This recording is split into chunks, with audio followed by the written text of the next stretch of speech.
बच्चों, आज हम पढ़ रहे हैं पाठ 2 कक्षा चतुर्थ का गुरुदेव। गुरुदेव में गुरुदेव क्यों प्रसिद्ध है? गुरुदेव को हम क्यों जानते हैं? क्योंकि गुरुदेव ने भारत के लिए राष्ट्रगान लिखा, जनगण मन लिखा, उसके वे रचयिता थे। ये प्रसिद्ध कवि भी थे। इन्होंने गायन में और चित्रकला में, अपने अभिनय में इनकी बहुत रुचि थी। गुरुदेव रविंद्रनाथ टैगोर का सजीव चित्रण हमारी पुस्तक में किया गया है। वो चित्रों के माध्यम से उसको बताया गया है और इसलिए इस पाठ को हम चित्रकथा कहते हैं, क्योंकि चित्रों के माध्यम से इसमें अपनी वार्तालाप की गई है। रविंद्रनाथ का जन्म बंगाल में 7 मई 1861 में हुआ था और इनके पिता का नाम देवेंद्रनाथ था। ये बहुत ही प्रकृति प्रेमी थे। उनके पिता भी थे और गुरुदेव भी प्रकृति प्रेमी थे। इनकी साहित्य में बहुत रुचि थी। इन्होंने पुस्तकें भी लिखी और इनके पिता ने उच्च शिक्षा के लिए इन्हें इंग्लैंड भेजा, लेकिन इनमें देश प्रेम और राष्ट्रभक्ति इतनी भरी हुई थी कि इन्होंने इंग्लैंड में उच्च शिक्षा न प्राप्त करते हुए भारत में पुनः ये लौट आए और लौट कर इन्होंने अपना अध्ययन यहाँ पूरा किया। इसके पश्चात उन्होंने एक शांति निकेतन विद्यालय खोला। 1901 में शांति निकेतन विद्यालय खोला।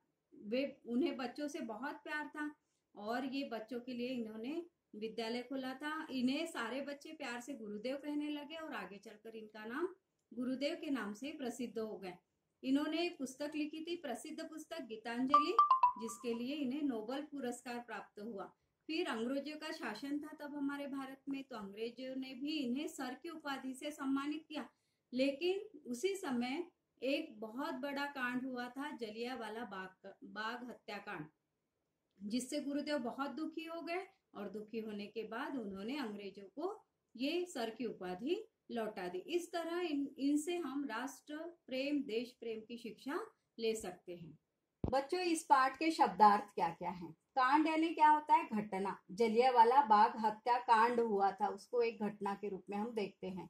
प्रतिष्ठित यानी सम्मानित। संस्कार यानी श्रेष्ठ गुण, ईमानदारी, कर्तव्य परायणता, निष्ठता, ये सारे गुण होते हैं हमारे। तो संस्कार यानी श्रेष्ठ गुण। कथा यानी कहानी। वृद्ध यानी बूढ़ा। सुरीला यानी मधुर आवाज। इसको कोकिल कंठी भी कह सकते हैं। जिनकी आवाज कोकिला के समान मधुर होती है उन्हें कोकिल कंठी कहते हैं। सुरीला यानी मधुर। रुचि यानी लगाव। प्रांत यानी राज्य। हमारा प्रांत क्या है? मध्य प्रदेश। ऐसे हमारे कितने प्रांत है? 28 प्रांत है। विभाजन यानी बंटवारा। निर्दोष यानी जिसका कोई दोष ना हो, उसे हम क्या कहते हैं? निर्दोष। शैली यानी क्या होता है? तरीका। बच्चों, आज हम इस पाठ के पाठ 2 गुरुदेव के प्रश्न उत्तर कर रहे हैं। रविंद्रनाथ ठाकुर का जन्म कब और कहाँ हुआ था? आपको बताया था मैंने अभी। रविंद्रनाथ ठाकुर का जन्म 7 मई 1861 को बंगाल के कोलकाता नगर के एक प्रतिष्ठित परिवार में हुआ था।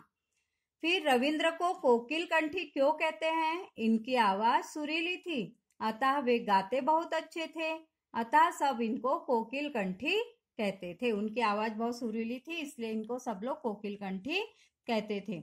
देवेंद्रनाथ अपने बेटे को कहाँ ले गए थे? देवेंद्रनाथ अपने बेटे को शांति निकेतन ले गए थे। शांति निकेतन विद्यालय की क्या विशेषता है? शांति निकेतन शहर से दूर प्रांत स्थान पर बना हुआ था। वहां बच्चे प्राकृतिक वातावरण में स्वच्छंद रूप से शिक्षा प्राप्त कर सकते थे। गुरुदेव का कौन सा गीत राष्ट्रगान बना? गुरुदेव का जनगण मन गीत भारत का राष्ट्रगान बना। देखो बच्चों, ये है चित्रकथा। देखो चित्र बने हैं ना, ये गुरुदेव है, ये बालक है, माँ है, ये लोग सब एक दूसरे से बातें कर रहे हैं, संवाद कर रहे हैं, है ना। तो इसलिए इस पाठ को चित्रकथा के माध्यम से बतलाया गया है। अब हम इसके क्या करेंगे? प्रश्नों के उत्तर। सही विकल्प जिसको हम बोलते हैं, सही टिक लगाना। रविंद्रनाथ ठाकुर का जन्म हुआ था, कहाँ हुआ था? कोलकाता में। सही आंसर क्या है? कोलकाता। बालक रवि ने अपनी पहली कविता उम्र में लिखी थी। कितने उम्र में? 7 वर्ष की उम्र में। रविंद्रनाथ ठाकुर ने अपना विद्यालय स्थान पर खोला। कहाँ खोला था? शांति निकेतन में।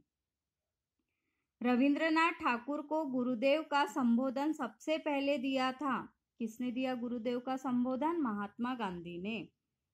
रविंद्रनाथ ठाकुर उच्च शिक्षा प्राप्त करने देश में गए थे, इंग्लैंड में। इंग्लैंड गए वो और फिर वापस आ गए। फिर खालिस्तान करेंगे अब हम। खालिस्तान बोलना। रविंद्रनाथ को खालिस्तान पुस्तक पर नोबेल पुरस्कार प्राप्त हुआ। गीतांजलि नामक पुस्तक पर नोबेल पुरस्कार प्राप्त हुआ था। दूसरा खालिस्तान, रविंद्रनाथ को खालिस्तान से बहुत प्यार था, प्रकृति से बहुत प्यार था। रविंद्रनाथ को सभी सम्मान पूर्वक गुरुदेव कहकर पुकारते थे। क्या आएगा यहाँ पर? गुरुदेव। गुरुदेव ने खालिस्तान संगीत की रचना की। रविंद्र तो कौन सी संगीत की रचना की थी? रविंद्र। अब प्रश्नों के उत्तर तो आपके हो गए। यहाँ पर एक चार्ट बना हुआ है, इस चार्ट को आपको सही तरीके से लिखना है। मैं आपको ये यहाँ लाइन से ही दिया गया है, इसको सही करना है। देखो, गीतांजलि पर उन्हें नोबेल पुरस्कार मिला। जैसे सभी रविंद्रनाथ बुलाते थे बचपन में रवि कहकर, इसको सही करना है। हमने यहाँ सही किया है। सभी रविंद्रनाथ को बचपन में रवि कहकर बुलाते थे। खोला उन्होंने शांति निकेतन में एक विद्यालय। आएगा, उन्होंने शांति निकेतन में एक विद्यालय खोला। उन्होंने चित्र आयु में 60 वर्ष की बनाना शुरू किया। 60 वर्ष की आयु में उन्होंने चित्र बनाना शुरू किया। अब इधर हम देखो यहाँ शब्द दिए हैं, कलाप, काज, भरा, सज्जा, खुशी, दुलार। अब इनको इसके साथ जोड़ना है। जैसे हम बोलते हैं काम काज है, चलो हम चलते हैं, वैसे इसको क्या करना है? क्रिया कलाप, हरा भरा, काम काज, हंसी खुशी, साथ सज्जा, प्यार दुलार। इस तरह ये शब्दों को हमने जोड़ा। अब देखो यहाँ उल्टे विपरीतार्थी शब्द है। खरा का उल्टा क्या होता है? खोटा। अच्छाई का उल्टा बुराई। सुख का उल्टा दुख। चल का उल्टा अचल। काला का उल्टा गोरा। अब ये विपरीतार्थी शब्द हो गए। अब समानार्थी शब्द। प्रेम मतलब क्या होता है? प्यार। विद्यालय यानी पाठशाला, जहां हम पढ़ने जाते हैं। आयु यानी उम्र, कितने आयु के हो, कितने उम्र के हो। पुत्र यानी बेटा। इस तरह ये पाठ आपका पूरा हुआ। इसको आपको कॉपी में लिखना है और पाठ की रीडिंग भी करनी है। ठीक है बच्चों।